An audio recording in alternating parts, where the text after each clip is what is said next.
Trump did back Ben Affleck's Batman, and Brett Ratner financed the Snyderverse. So it seems like all the jigsaw pieces are kind of beginning to fit together here. There's so many things going on in the background with the potential movement of the Snyderverse, Trump being involved, the Saudis being involved. Now we have Brett Ratner as well being involved, and his company co-financed part of the Snyderverse. So, I mean, all of the kind of the key players are beginning to kind of rear their head here. And the fact that Trump does support Batman, Ben Affleck as Batman, I should say, is another kind of a big thing, because at the moment, Trump is trying to sort of get Paramount to revive their action franchises. And if Paramount takes over Warner Brothers, which looks likely, Trump could push to get Ben Affleck back as Batman. So who knows, but this is kind of crazy. So let's dive into it and let's see exactly what's going on here. So with the new Rush Hour movie officially moving forward at Paramount and Warner Brothers, just 1 second, let me just go off on a quick tangent. Rush Hour 4 is a fantastic decision to get created. I love the Rush Hour films so much. They are so hilarious, so fantastic. The action, the comedy, everything about Rush Hour. And the fact that they're moving forward with a 4th movie, I could not be more excited for that. So, you know, sign me up. I'm going to be there day one. But anyway, that was my small kind of tangent about Rush Hour. So we've noticed an overlooked detail. Brett Ratner already has a direct connection to the Zack Snyder DC films. And that connection goes right back to the Snyderverse era we've been told is in play to be returning. So we do have another update here. Another connection.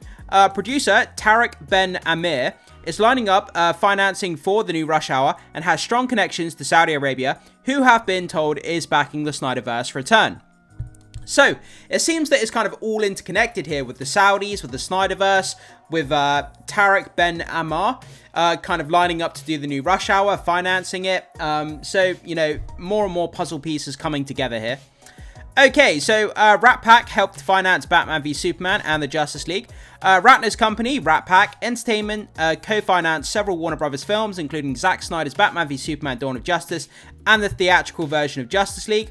The financial link puts Ratner inside the same pipeline Snyder used throughout his DC run.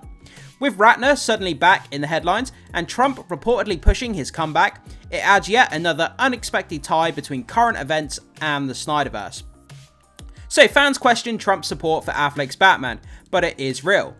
As the Rush Hour story continues trending, some fans push back on whether Donald Trump actually likes Ben Affleck's Batman. The answer, it's real and confirmed. So if you want to know if Trump supports Ben Affleck as Batman, check out this small clip that I found here on YouTube. Check this out quickly. I'm only going to play a small section, but check this out. Could ever get. This is from September of 2013, and this must have made you so excited. Yes. Donald Trump. Everyone should calm down. Ben Affleck is going to do a great job as Batman.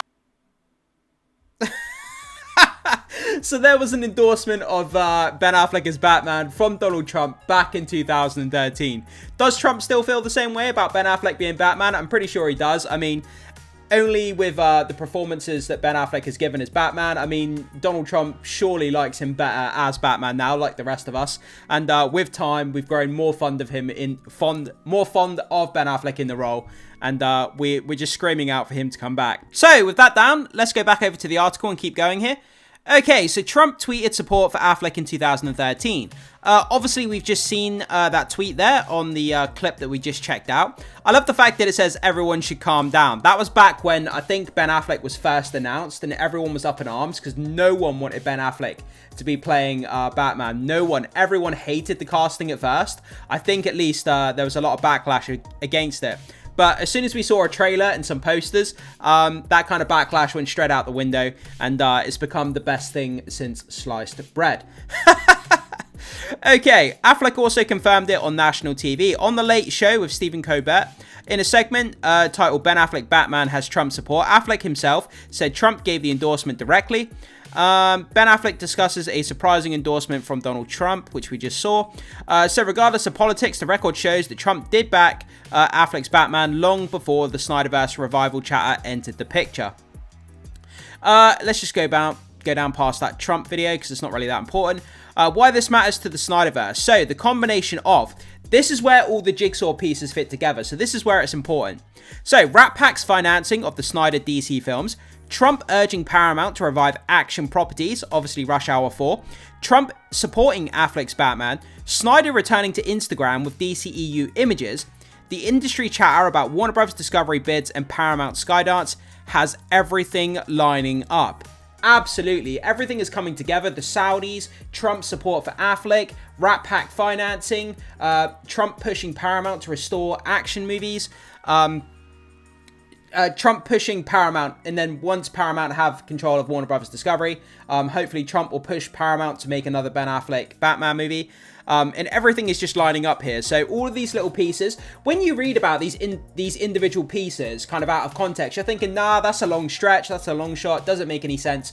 But when you start to grab all the individual pieces of the puzzle kind of out of the air, and you kind of begin to fit them together, you're like, you know what, this actually fits. All these little nuggets of information kind of do nicely kind of fit together, and they do start to form a picture. You know, and it's pretty curious stuff, and it definitely has me kind of, you know, going, there's definitely something here. You know, it has my brain box kind of thinking about this kind of stuff. So everything is lined up. The Snyderverse conversation keeps pulling in people who were part of it the first time around, and the timing isn't going unnoticed. Absolutely, it's not. It's just another puzzle piece, and this article at the end there did a fantastic job of kind of putting those puzzle pieces together for us. So, what do you think about this, guys? Is it much ado about nothing? Do you think these pieces are lining up quite nicely? Is there something going on in the background? Is the Snyderverse on the verge of a return, or is this just fans with wishful thinking? Whatever your thoughts are about this story and the larger DC cinematic universe, you know, jump down into the comment section, leave your thoughts, comments, theories, opinions, and anything else you want to talk about, guys. Would love to hear your feedback, as always, about Trump and his involvement with Paramount and bringing back action films. Does it mean anything? Who knows, but we'll find out in time. And I'm curious to see who the new owners of Warner Bros. Are going to be, and what they're going to do about the Snyderverse. If they even address it, they may just ignore the entire thing. We'll have to wait and see. But like I say, leave your thoughts down below, and as always, I will see you in the very next video.